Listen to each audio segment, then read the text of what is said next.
आज हमारे ऋषि गालव की नगरी में उपस्थित हमारे प्रदेश के महामहिम राज्यपाल महोदय, परम आदरणीय मांगूभाई पटेल साहेब, हमारे प्रदेश के संकलित यशस्वी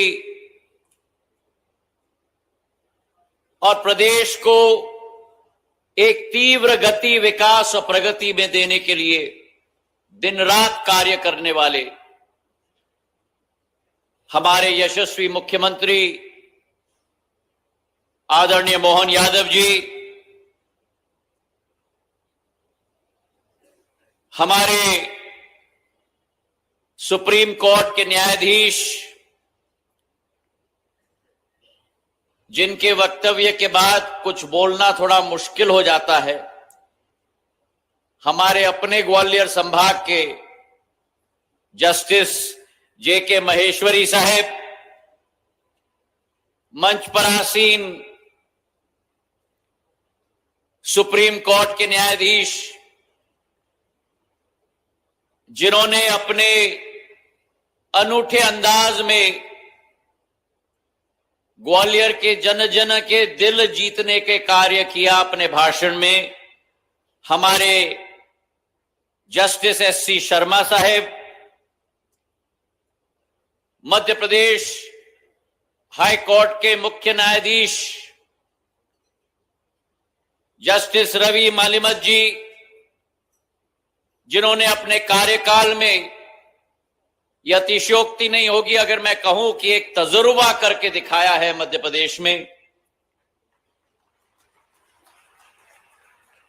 हमारे मध्य प्रदेश के हाई कोर्ट के अपने ग्वालियर के न्यायाधीश रोहित आर्य साहेब, एमपी स्टेट बार काउंसिल के चेयरमैन प्रेम सिंह भदौरिया जी, पवन Pathak ji, high court bar association के अध्यक्ष, हमारे मध्य प्रदेश के मंत्रिमंडल के सदस्यगण प्रद्युम्न सिंह तोमर जी, राकेश शुक्ल जी, हमारे ग्वालियर के सांसद आदरणीय विवेक शेजवलकर साहेब, हमारे उपस्थित समस्त कोर्ट सिस्टम के महानुभावगण, हमारे अभिभावकगण और समस्त ग्वालियर के उपस्थित मेरे परिवार के सदस्यगण और नागरिकगण, आज जैसे जस्टिस महेश्वरी जी ने अपने उद्बोधन में कहा, आज ग्वालियर के लिए ऐतिहासिक दिन है। ऐतिहासिक दिन इसलिए है क्योंकि जहां एक तरफ न्यायपालिका की कार्य प्रणाली में वृद्धि लाने के लिए अधोसंरचना की लोकार्पण आज के दिवस में किया जा रहा है पूरे मध्य प्रदेश के हाई कोर्ट सिस्टम के लिए, वहां दूसरी तरफ न्यायपालिका से अगर हम प्रजातंत्र में दूसरे स्तंभ की बात करें, शिक्षा जगत की, शिक्षा जगत में हमारे ग्वालियर नहीं मध्य प्रदेश की आन बान और शान Madhav institute of technology sciences, उस MITS को केवल एक नया अकादमिक बिल्डिंग केवल नहीं, लेकिन डीम्ड यूनिवर्सिटी स्टेटस आज के दिवस पर MITS को मिलने जा रहा है मेरे भाई और बहनों।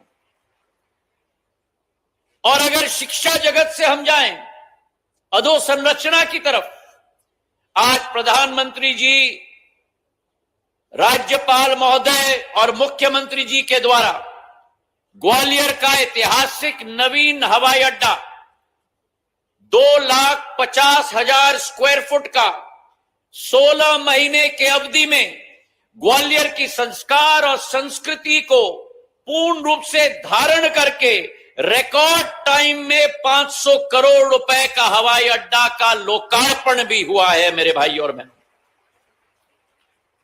और पूरी विनम्रता से मैं कहना चाहता हूं, आज मेरे लिए राज्यपाल महोदय, मुख्यमंत्री महोदय, हमारे समस्त सुप्रीम कोर्ट और हाई कोर्ट के जस्टिस साहब, मेरे लिए एक भावनात्मक दिन भी है, क्योंकि आज मेरे पूज्य पिताजी की जयंती भी है। और आज वो जहां भी हो, उनके मन में खुशी की लहर होगी कि उनकी जयंती के दिवस पर एक क्षेत्र में नहीं, लेकिन 3-3 क्षेत्र में हमारा ग्वालियर, हम सबका ग्वालियर विकास और प्रगति के पथ पे चल रहा है। आज का दिवस एक ऐतिहासिक दिवस है, जहां एक तरफ भारत मां अपने अमृत काल में प्रवेश कर चुकी है, उसी अमृत काल के दिवस पर, वर्ष पर ग्वालियर में एक ऐतिहासिक कदम, इस नया जिला न्यायालय परिसर का लोकार्पण हमारे प्रदेश और देश के नवरत्नों के आधार पर हो रहा है। मंचासीन नवरत्नों को मैं प्रणाम करता हूं। बौद्धिक क्षमता, न्याय की क्षमता, शासन की क्षमता और उसके ऊपर प्रजातंत्र की प्रणाली के सर्वोच्च पद पर आसीन मध्य प्रदेश के लिए हमारे राज्यपाल महोदय सभी के सभी हम सबके समक्ष एक ही मंच पर आसीन हैं। इससे ज्यादा सौभाग्य का दिन शायद ग्वालियर को न मिल पाए। और इस बात की भी मुझे खुशी है कि मंच आसीन एक एक व्यक्ति का ग्वालियर के साथ कुछ न कुछ लगाव रहा है। आपने उद्बोधन में सुना, केवल एक व्यक्ति इस मंच पर हैं जिनका सीधा सीधा ग्वालियर के साथ या मध्य प्रदेश के साथ संबंध न हो, हमारे राज्यपाल महोदय। लेकिन मेरा व्यक्तिगत संबंध इनके साथ है, क्योंकि मैं तो गुजरात का दामाद हूं।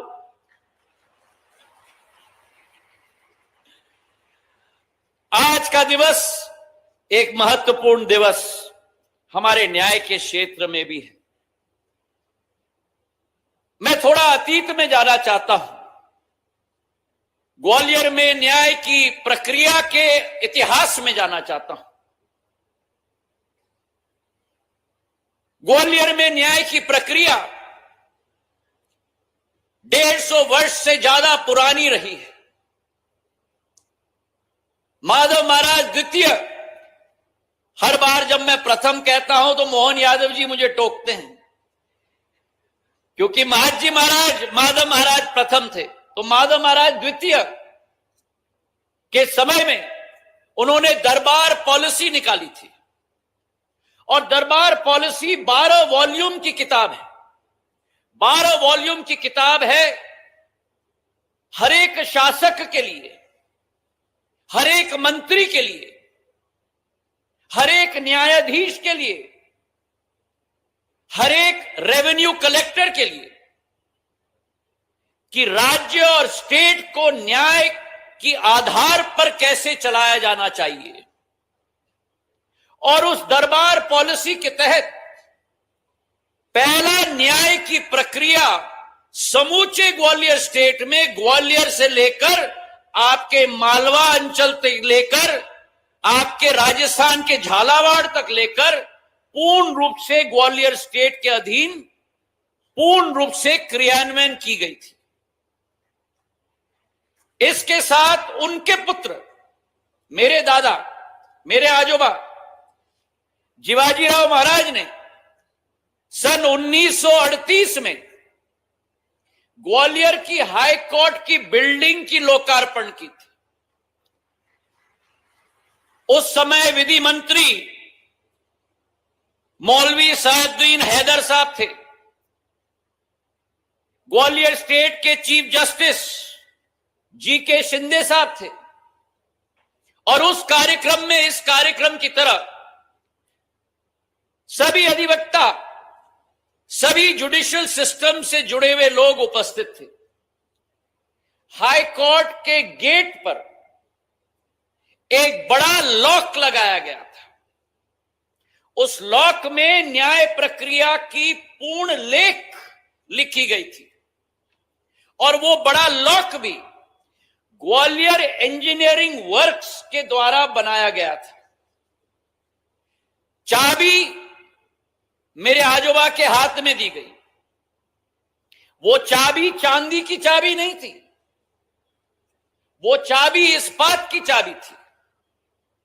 और जब उन्होंने लॉक खोला और कार्यक्रम में उन्होंने उद्बोधन दिया, तो उन्होंने कहा अपने उद्बोधन में कि मैंने ये निर्णय लिया कि ये लॉक चांदी की चाबी से नहीं खोली जाएगी, ये लॉक इस्पात की चाबी से खोली जाएगी, क्योंकि ग्वालियर स्टेट में न्याय सभी के लिए पूर्ण रूप से उपलब्ध होनी चाहिए।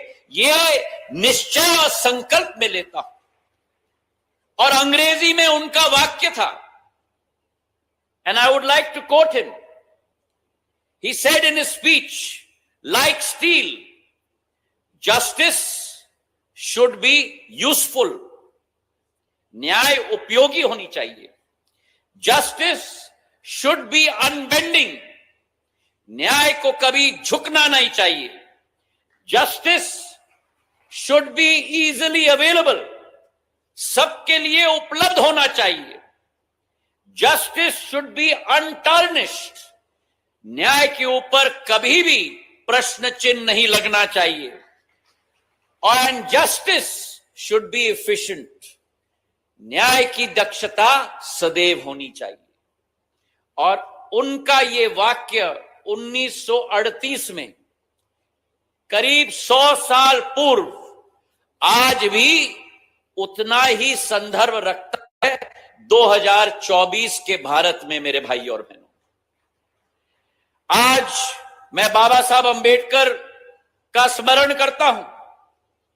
बाबा साहब ने भारत को अपना संविधान दिया, एक ऐसा संविधान जो संविधान के निर्माताओं ने सोचा था कि भारत को प्रजातांत्रिक प्रणाली में एक ऐसा संविधान दिया जाए जो ओपन हो, जो फ्यूचरिस्टिक हो और जो मॉडर्न हो। एक ऐसा संविधान जो खुला हो, जिसकी दूरदर्शिता हो और जो एक आधुनिक संविधान हो। और कण कण में इस संविधान के आधार पर हर भारतवासी ने पिछले 75 वर्षों में अपना मार्ग, अपना भी, अपने राज्य का भी और भारतवर्ष का भी प्रशस्त किया है। मेरे भाई और बहनों, हमारी संविधान हमारा धर्म ग्रंथ है और संविधान ही सभी नागरिकों को जहां एक तरफ अपना हक देता है, वही संविधान भी हम नागरिकों को राष्ट्र के प्रति अपनी जिम्मेदारी भी तय करता है।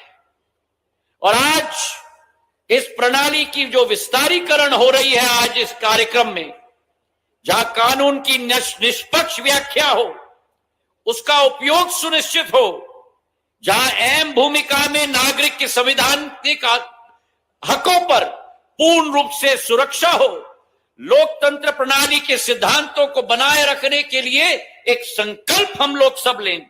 और भारत की जो वाइब्रेंट डेमोक्रेसी है, इस कुशल प्रजातांत्रिक प्रणाली को आगे बढ़ाने के लिए हर नागरिक अपना संकल्प ले पाए। पिछले 10 वर्षों में प्रधानमंत्री जी के कार्यकाल में पुरानी अंग्रेजी हुकूमत, कॉलोनियल माइंडसेट को उखाड़ फेंकने का हमने संकल्प लिया है। हमारे न्यायाधीशों के साथ, विधि के विभाग के साथ कई नए लॉज हम लेके आए हैं, कई नई सोच विचारधारा हमने उत्पन्न की है। उदाहरण के तौर पर भारतीय नागरिक सुरक्षा संहिता, भारतीय नागरिक न्याय संहिता, लॉ ऑफ मीडिएशन, जो लीगल पॉलिसी और लेजिस्लेटिव सिस्टम को एक नई शक्ति प्रदान करती है। आज इस कार्यक्रम में जहां हम लोग एक भौतिक, डिजिटल और मानव संसाधनों पर हम लोग चर्चा कर रहे हैं। मैं बधाई देना चाहता हूं हमारे संपूर्ण न्याय विभाग को, जिन्होंने ये इमारत खड़ी की है। पर ये केवल इमारत नहीं है, इस इमारत में हजारों आत्माएं बसती हैं, लाखों लोगों की आशाएं बसती हैं। 83 कमरों का ये इमारत 115 करोड़ रुपए की लागत से आज आधुनिकता का प्रमाण मध्य प्रदेश के लिए नहीं लेकिन देश के लिए बनता है। और मेरे दिल की गहराइयों से मैं सभी को शुभकामनाएं और बधाई अर्पित करना चाहता हूं। अंत में मेरे 5 छोटे छोटे सुझाव हैं जो मैं अर्पित करना चाहता हूं। भारत अपना सफर अमृत काल से शताब्दी काल में तय कर रहा है, और अमृत काल से शताब्दी काल का ये जो सफर है, ये आपका और हमारा कर्तव्य काल का भी सफर है। इस कर्तव्य काल के सफर में हमारी पूर्ण कोशिश है कि न्याय की सुविधा में नई टेक्नोलॉजी उत्पन्न हो, हमारी न्याय की सुविधा हर गरीब, वंचित, शोषित, पीड़ित के लिए उपयोगी हो, और उसी के साथ कानून को भी सबसे सरल भाषा में सबके लिए उपलब्ध हो। इन 3 लक्षणों के साथ आने वाले समय में मैं अपने सभी युवा साथियों को भी अनुरोध करूंगा कि न्याय की प्रक्रिया में जरूर आप संविधान के चर्चा पर वीडियो और रिकॉर्ड जरूर पढ़ें। उस सिस्टम में जो चर्चा हुई, जो आदान प्रदान विचारों का हुआ, उससे भौतिक और भावनात्मक नई ऊर्जा हम लोगों को प्रदान होती है और राष्ट्र के प्रति नया संकल्प बढ़ता है। और अंत में एक ही अनुरोध है कि जैसे भारत आज आत्मनिर्भरता के प्रति बढ़ रहा है, भारत एक विकासशील देश से विकसित भारत में परिवर्तित हो रहा है। मेरी दिल की अंतरात्मा की ख्वाहिश है कि न्यायपालिका में भी जितने मेरे युवा साथी हैं, उतनी मेरी महिलाएं साथी भी आगे आए, ताकि भारत में एक पूर्ण बैलेंस और संगम के साथ भारत को हम आगे बढ़ाते जाएं। आज के दिवस पर इस कार्यक्रम के लिए मेरे दिल के गहराइयों से आपको बहुत बहुत शुभकामनाएं। ग्वालियर और पूरे मध्य प्रदेश की जनता से आपको बहुत बहुत धन्यवाद। जय हिंद, जय भारत।